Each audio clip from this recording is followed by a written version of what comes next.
Kaz and Tam finally achieved their dream, but whose journey lives up to the hype? How you get so big that you food of this kind? Hello, and welcome into this week's spoiler review of Star Wars Resistance. We are on Season 2, Episode 3, called Live Fire. If you haven't watched the episode already, I am going to delve into all of the spoilers of the episode, so please be warned. As per usual, I enjoyed it. I think last week's was a little bit more action-packed, a little bit more tense, but what makes episodes like that special is the other episodes where it lets you breathe. That said, there was a lot of action and there was a lot going on in this episode. It was just that our characters weren't necessarily in peril throughout the entirety of the episode like they were last time. Here, our heroes are off on a training mission as opposed to hunting down things that they need to survive. We are reminded that the people on the Colossus are running out of supplies. Hype tries to get a beer from Aunt Z at one point and cannot because she only has water. So we do get that reminder, but this is kind of an episode for our heroes to prepare for what's going to come in the future as opposed to dealing with a problem at hand. That said, everyone on the Colossus is a little bit down, especially the Aces. See, the Aces got their first chance to really fight against the First Order outside of that big battle at the end of Season 1, and it was rough. Right? They made it through and they won, but it was difficult. And what they're learning now is that they're all great racers, but racing is a very different skill set than fighting in a squadron. And in fact, racing is a very individualistic thing. You have to look out for what's best for you and how to fly best for you versus flying in a squadron where you have to work together, you have to communicate, you have to let other people succeed sometimes. And it's just hitting them how unprepared they are to continue doing their job of protecting the station. Because of course when they were fighting against pirates weren't necessarily a cohesive unit either. One of the things I've enjoyed the most about the last two episodes in this season is the parallel storytelling between Kaz and Tam. And while it was definitely there, they were playing it a little bit more subtle, I think. This episode was very overt. It was very much, we're watching Kaz and Tam go down a similar path, but with a very different destination and very different obstacles along the way. So much of the emotion from the Season 1 finale is Kaz and Tam's relationship, and how Kaz lied to Tam, and how Tam feels betrayed, and then ultimately has left her friends because of it. That was such a big emotional crux, and it was going to be difficult to continue, the emotional through line of that when they were going to be separated, especially since Tam is no longer able to communicate with them unless you have the ability of force Skyping. There was going to be no way to really keep that tension up other than a lot of really obvious dialogue conversations of, you sure miss your friends, huh? Sending these characters on a similar path like this is a really good way to let the audience continue to see a connection between them.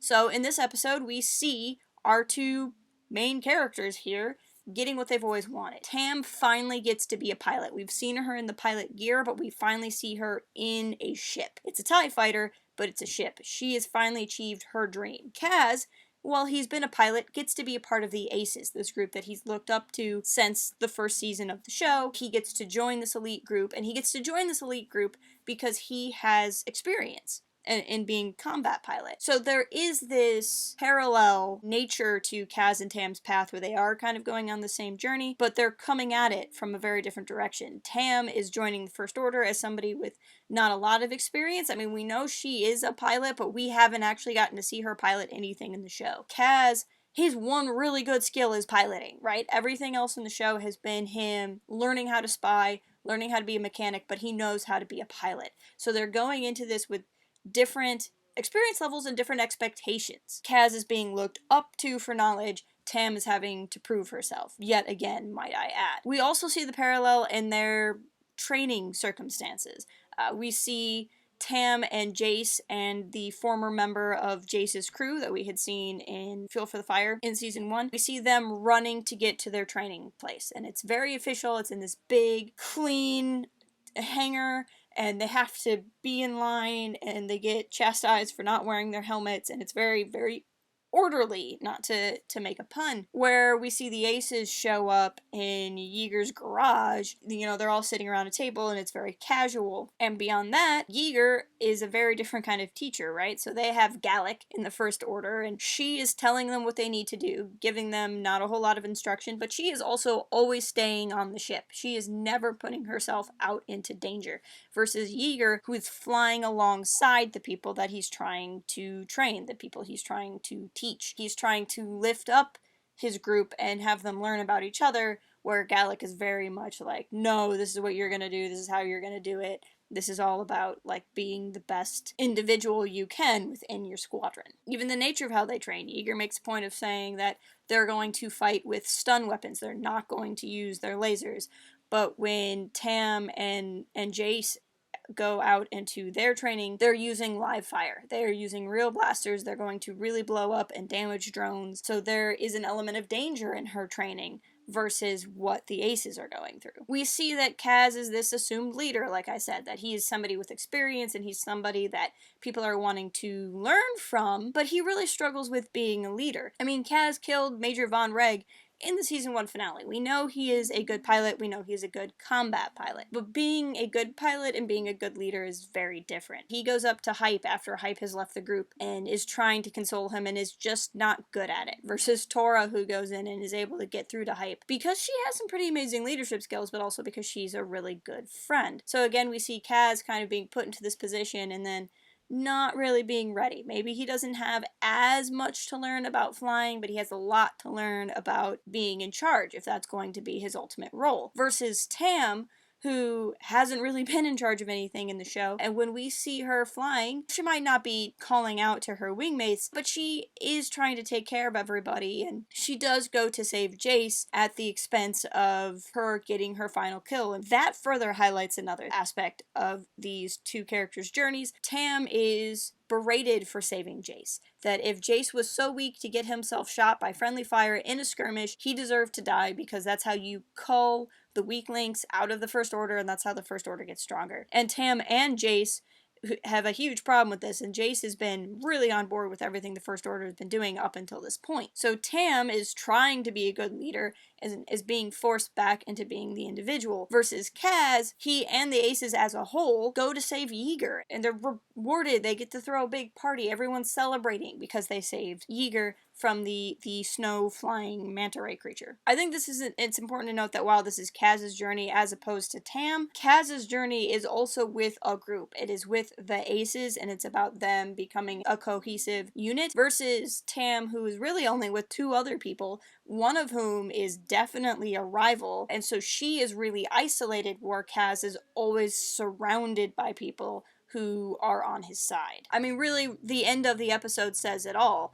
They save Yeager and they throw a big party, and even Hype, who's been boastful this whole episode, offers an olive branch to Kaz, and you see them bonding, where at the end of the episode, Tam is berated by Gallic, and Gallic is mostly berating her because she's been embarrassed in front of Pyre. That's what she's more concerned about, is what she looks like as a leader to Pyre than how her people operate. I mean, this is the big thing. And the theme there is also said by Griff. It was great to see more with Griff and to actually get him talking. I feel like he must have such an interesting story because he is the former Imperial pilot, and to be flying alongside with Hype, who has so much disdain for the Empire, you know, I want to see more of these relationships within the Aces. But Griff even says that they need to learn to fly together and keep an eye on each other, and Freya's like, well, that doesn't sound like a very Imperial thing, and Griff says, well, it's not, that's why we lost. That's the moral said right there in the episode. Now, while I've talked a lot about Kaz and Tam, because I mean they are the main characters throughout the show and their storyline has been a big story throughout, it's great to spend more time with Hype. Hype, remember, was friends with Tam, and we see that in the first season. So he is somebody who's going to be affected greatly by what's going on. He's somebody who was friends with Tam, who would have had a good outlook on the Empire because of her grandfather, where Hype didn't like the Empire because of things that directly happened to him. So they already kind of had this uneasy friendship, but he would feel just as betrayed by Tam as Kaz would in a lot of ways, though for different reasons. So Hype's dealing with this. Hype's dealing with, he's Hype Phazon. He's the best racer. He's the best pilot. And he got trounced. in the previous episode, because everyone did, not him specifically. He didn't have a specific failure. Even though they all made it and they escaped, it was by the skin of their teeth, and he's struggling with that. So he's struggling with ego. He's struggling with fear. He's struggling with the Empire coming back. He's struggling with his friend leaving. He's dealing with a lot of things, and because he's hype phase on, he doesn't know how to express that, so he just brags. I mean, there's the dramatic moment where he comes in on the stairwell, and he's always mouthing off to Yeager, not showing respect to anyone, and it's really just the shield he's putting up because he's freaking out. If he's old enough to remember the Empire when he was young, he's an older pilot. This is not the young hotshot guy. He's a little bit more experienced in that regard, so it's almost a little bit more ridiculous too that he's behaving this way because he's full-grown adult. It's very much a shield for him. Even to the point where when Kaz is trying to make him feel better, he's like, I blame you for Tam leaving. And that shows how he can suddenly have this animosity for Kaz, which helped me explain why he was so against Kaz, because even though they weren't friends, there was no reason for him to be so against Kaz until he brought that up. I think it adds a greater consequence for Kaz, too, to deal with the fact that not only is he sad about Tam, but other people are sad about Tam, and he is responsible for how these other people feel about Tam now, and so it's adding a lot to that. Other things with Hype, I loved the phrase Kaz-tastrophe. My other thing with Hype, I loved Hype's droid. When Hype has his blow up and leaves the Aces after that first training mission, at first you think like the droid is just like also sick of Hype, and he like goes and picks up Griff's helmet to give it to Griff, and then he just drops it before Griff can pick it up. Like, he's such a little jerk, and I loved it. I mean, I don't like people being mean to Griff. I just thought that was a funny little moment how droids can pick up the personalities of the people they fly with. Seeing more with Tora was great. Tora is clearly wise beyond her years. She's one of the youngest characters in the show. She shouldn't have to be as good at these things as she is, but she's a natural leader just like her father and presumably her mother, even though we haven't met her yet. She's good at encouraging people, and I think we could see her step up into a greater leadership role within the show. It wouldn't surprise me if she does so even more than Kaz does. I could see, you know, Kaz kind of going the resistance route, and then maybe Tora just leading the Colossus. Is that kind of a thing? But I don't know. That's just kind of more of a speculation point. Speaking of speculation points, I wanted to talk about Jace for a second. There's been a couple of you in our comment section on Twitter who've wondered if Jace is not also going to get a type of redemption arc. I haven't thought that up until now. I thought he was kind of like the more obvious evil foil to Kaz and to Tam. That Tam's... I don't like to use the word redemption for Tam because Tam hasn't done anything wrong, but for lack of a better word, like her journey to come back to the good guys would be better served by Jace's existence, because then there's somebody to stand as an opposite to her. It's just a storytelling thing. So I didn't think that was going to be something that could happen, but this is the first episode where I might see that you guys have had a point. I think he could also double down at the last second, or maybe he would do something that would let Tam leave, but he would stay. I think there's still a couple different ways that could go. But he's got to understand now that he was basically called useless and he should have died. His loyalty is going to start to waver. Or maybe he will actually go through reconditioning, which would give us a way of seeing the peril that Tam's in without something bad happening to Tam. In the same way that there's this parallel story between Kaz and Tam, I think there's this parallel story between Hype and Jace, that they are the person that the main character is with and is kind of coming to terms with and making a friendship with and having to fly with. I mean, we see it. Hype tries to steal Tora's shot at one point in the episode, and Jace tries to steal Tam's shot at one point in the episode. And then going back to something I said earlier, if you remember the first episode with him in it, Fuel for the Fire, we saw he had two friends. He had a human chick and a Celestian. We've seen her. She was in this episode, but we hadn't seen his other friend. Now I've seen the Celestian still on the Colossus. So there was clearly a schism within their group as well. I wonder if the Celestian had First Order leanings but couldn't join because he's an alien. If he never liked the First Order because he's an alien, what that kind of dissonance might create within that group. So that could be interesting to see that get played out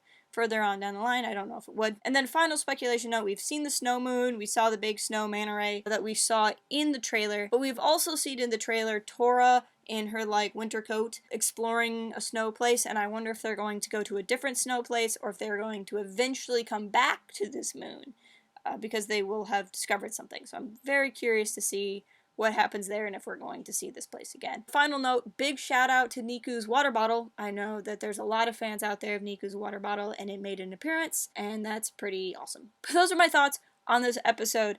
I liked it a lot. I thought it had a lot of really good character beats. I think this episode is probably setting up a lot of things we're going to see carrying forward. I kind of see the first 2 episodes of the season almost as like a 2-part opener. I feel like the people who thought the first episode was slower would probably have been a lot happier if the first 2 episodes had aired together. But a lot of the first 2 episodes were resolving the end of the first season. This episode, to me, felt like, okay, we're digging into what's going on this season, building the relationships for this season, building the conflicts for this season, and we're traveling forward. So those are my thoughts on this episode.